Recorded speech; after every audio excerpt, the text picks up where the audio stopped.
오늘의 영상 시작해보도록 하겠습니다. 먼저 좋아요 눌러주시면 감사하겠습니다. 지난 관점 복귀부터 시작해보도록 하겠습니다. 일단 금요일 그리고 토요일날 매매하는 것도 보여드렸고, 토요일에는 마무리로 제가 하락할 것이다 라고 말씀을 드렸습니다. 형태는 W, X, Y 형태로 하락이 나올 것이라고 말씀드렸죠. 실제로 하락이 나왔습니다. 다만 아직 1대1 비율은 맞추지 못한 상황인데요. 여기서 상당히 애매한 무빙이 이어지는 것 같습니다. 왜냐하면 최근 트렌드라면 하락 조정이 1대1을 맞추고 올라가는 경우는 거의 없었거든요. 0.786 또는 0.886에서 멈추고 난 다음에 반등이 나오는 경우가 상당히 많았는데요. 이번에도 그러한 예외 상황으로 갈지, 이번에는 정말 하락 그리고 조정이 맞아서 이런 구간을 터치를 한다던가 아니면은 더 내려가 버리던가 그러한 경우가 생길 수 있을 것 같습니다. 그래서 지난번에 말씀드렸던 것처럼 하락이 맞았고, 또한 디스코드 멤버십방에서는 조금 더 자세한 브리핑을 그리고 타점을 말씀드렸는데요. 제가 금요일 방송이 끝나고 난 다음 그리고 토요일까지 계속 유효할 수 있도록 바로 업로드를 했습니다. 급등과 급락으로 인해서 차트가 많이 망가졌다고 보지만 파동 자체를 WXY 이중 조정으로 보고 1과 1.236 구간인 66.8에서 65.7K 사이에 도달을 해야 한다고 말씀드렸습니다. 다만 타점에 문제가 있는데, 제가 생각할 땐 어디서 잡아도 상관없다, 당장 잡아도 되고 아니면 주말장에 반등이 나올 때 가장 베스트 타점이 될 수 있다고 말씀드렸습니다. 이걸 듣고 숏을 들어갔다면 충분히 많은 수익을 낼 수 있었겠죠. 손절가는 넉넉하게 잡았고요. 익절가는 68.8K 직전 저점 구간에서 무조건 한번 나가야 하고 67.9에서도 한 번 더 나가줘야 된다. 최종은 66.9다. 지금 뭐 반등이 나오고 했지만 최소한 이렇게 익절이 두 번은 나갔을 자리였기 때문에 상당히 많은 수익을 가져갈 수 있던 그런 매매 전략이었고, 들어맞았습니다. 하락만 맞은 게 아닙니다. 상승 시나리오에 대해서도 말씀을 드렸는데요. 조정이 깊게 나오지 않을 가능성, 그리고 복합 조정에서의 X파동이 길게 나올 가능성에 대해서도 역시 고려하면서 68.2K에서 67.9K 구간이 매수 구간이 될 수 있다고 말씀드렸습니다. 실제로 하락이 67.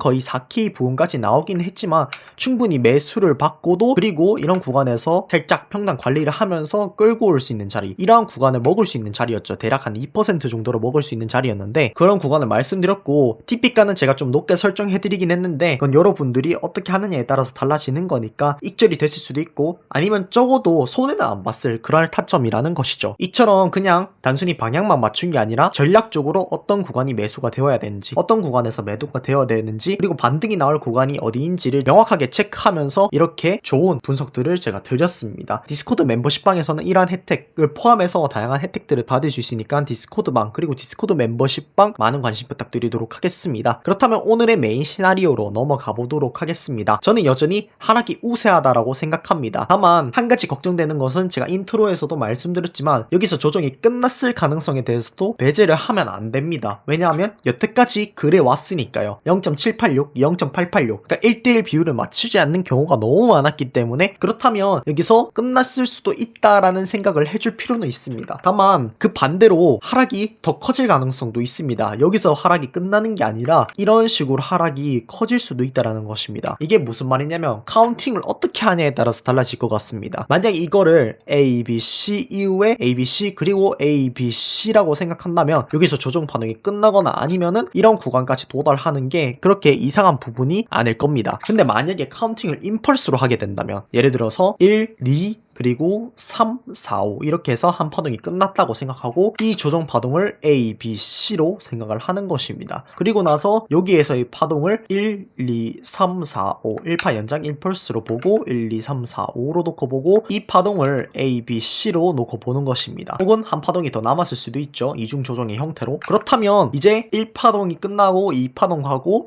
3-1파동 끝나고 2파동하고 그리고 그 다음 파동이 이런 식으로 진행이 된다면 하락이 굉장히 크고 빠르게 진행이 될 가능성에 대해서도 역시 배제할 수 없겠습니다. 당장의 무빙을 조금 더 지켜봐야겠지만 그러한 가능성에 대해서도 배제할 수 없다는 것입니다. 만약에 여기서 WXY로 한 파동이 끝났다고 생각하면 절대 불가능한 시나리오도 아니고, 이전에도 한 파동이 이런 식으로 상승이 다 끝나고 난 다음에 하락이 급격하게 이루어진 부분이 많았기 때문에 이번에도 역시 예외는 없을 수 있다라는 것에 대해서 생각을 해줘야 된다는 것입니다. 말씀드렸듯이 거래량도 상당히 하락 볼륨이 크게 나오고 있고, 만약에 이번 하락에서 상태에서 볼륨이 큰 상태로 내려가게 된다면 합리적으로 A, B, C로 이어지는 것보다 특히 1.618까지 연장되는 형태라면 임펄스의 형태도 고려를 해줘야 된다라고 생각을 하고 있는 상황입니다. 다만 이건 극단적인 상황이기 때문에 조금 더 지켜봐야 될 것 같고 라이브 매매에서도 제가 조금 더 그 부분에 대해서 설명하고 또 각인을 시켜드리도록 하겠습니다. 다만 현재로서 가장 가능성이 높은 거는 역시 조정이 끝나거나 아니면 1가 1.236 구간까지는 도달하는 것입니다. 그렇게 되면 현재 주말정 동안 내려간 거를 CME 갭을 상승을 통해서 메웠듯이 이번에 하락을 통해서 밑에 있는 CME 갭도 채울 수 있을 것이라고 기대가 되는 바입니다. 그렇다면 제가 생각하기에는 66.6K 정도 부근 이런 구간쯤도 역시 지지 구간이 될 수 있겠지만 그런 자리는 내줄 것 같지 않고 살짝 그 위쪽까지 도달하면서 딱 하락이 끝나고 반등이 나오는 형태, 그래서 WXY 형태로 완성이 되면서 전체 복합 조정이 이중 조정으로 완성이 된다라고 보는 것입니다. 그렇다면 모든 게 다 설명이 되고 이해가 되는 부분이죠. 그렇다면 이제 여기서 생각해야 될 것은 조정 파동이 그냥 여기서 끝나느냐 아니면은 다시 한 번 더 이중 조정의 형태로 이런 식으로 나올 것이냐는 또 다른 얘기이기 때문에 일단 이런 구간까지 도달하는지 아니면 여기서 바로 반등이 나와 버리는지 그러한 부분들을 유심히 체크해 볼 필요 있고, 그러나 전체적으로 하락이 유리한 것은 맞다라고 생각을 하시면 좋을 것 같습니다. 간단하게 유료 지표들 체크하고 넘어가도록 하겠습니다. 계속해서 미체결 약정이 빠진 상태로 이어지고 있는 상황입니다. 이러한 상황 속에서 매물대가 명확하게 갈리는데요. 일단 위쪽으로 많은 매물대가 있는 것은 아니지만 그래도 평소보다는 좀 매물대가 걸려있는 상황이고 아래쪽이 좀 심각합니다. 일단 67K까지 뻥 비어있는 상황이고 그 밑으로 매물대가 있긴 한데 촘촘하진 않거든요. 실제로 가격 하락이 트리거가 되고 난 다음에 하락이 되었을 때 과연 매물대들이 좀 쌓여주는지 안 쌓여주는지, 그것으로 인해서 브레이크가 걸리고 지지를 받고 상승을 나올 수 있는 그러한 물량까지 이어지는지도 함께 봐줄 필요가 있을 것 같습니다. 비트맥스 차트입니다. 제가 미체결 약정이 상당히 많이 올랐다고 했었는데 지금 주말 행보 그리고 오전에 상승을 하면서 이런 식으로 미체결 약정이 조금 빠진 상황입니다. 비트맥스에서 여전히 매물대가 들어오지는 않고 있지만 알게 모르게 굉장히 많은 체결들이 일어나고 있고 그로 인해서 미체결 약정들 그리고 가격 변화가 상당히 심하게 일어나고 있는 상황입니다. 역시 꾸준히 이 비트맥스에서 어떤 움직임으로 계속해서 체결이 되고 있는지 따라가줄 필요는 있을 것 같습니다. 바이낸스 현물 차트도 보도록 하죠. 일단 위쪽으로는 이미 많은 매물대들을 소화했기 때문에 매물대가 별로 없습니다. 이제 아래쪽이 문제일 것 같은데요. 아래쪽에 이런 구간처럼 현물로 막아주는 구간이 별로 없습니다. 그래서 하락을 했을 때 만약에 선물 쪽에 매물대가 걸려있지 않다면 현물 쪽에서는 크게 방어해줄 수 있는 그런 구간은 아니지 않나 라고 생각을 하는 게 맞고, 사실 가격적으로 봤을 때도 현물을 매수받기에 우리가 그냥 일반적으로 생각해도 매물을 많이 걸어주기에는 그러한 구간까지는 아직 오지 않았다라고 판단되기 때문에 현물을 또 일단은 조금은 더 지켜볼 필요가 있을 것 같습니다. CVD 파이어 차트 체크하고 넘어가도록 하겠습니다. 일단 아래쪽으로 매물대들이 좀 촘촘하게 걸려있는 것 같죠. 68K에도 67K에도 특히 물량들이 상당히 많이 걸려 있습니다. 재밌는 건 고래들의 매수가 빠진 상태로 계속해서 이어지고 있다는 점이고 개미들 그리고 전체 오도수가 정말 많이 증가했다라는 점입니다. 이런 부분들이 계속해서 이어지면서 하락으로 이어지고 물량 던지기로 이어지면서 패닉셀이 나올지 아니면은 여기서 고래가 매수해주면서 또다시 추세 반전에 성공할지 그런 부분들을 조금 더 체크해봐야 될 것 같고, 주봉 단위로 보더라도 고래들은 다 던진 상황입니다. 전체 오도수가 다 늘어난 상황은 아닌데도 그래도 고래들보다는 개미들이 더 매수하고 있는 추세이고 전체 오도수도 점점점 올라오고 있기 때문에, 그렇다면 잘못하면 하락으로 트리거가 됐을 때 상당히 큰 하락으로 이어질 수 있다는 부분도 이것을 통해서 확인을 해볼 수 있을 것 같습니다. 이상으로 오늘의 영상을 마치도록 하고 디스코드 방 많이 들어와 주시고 멤버십 방도 많이 이용해 주시면 감사하겠습니다.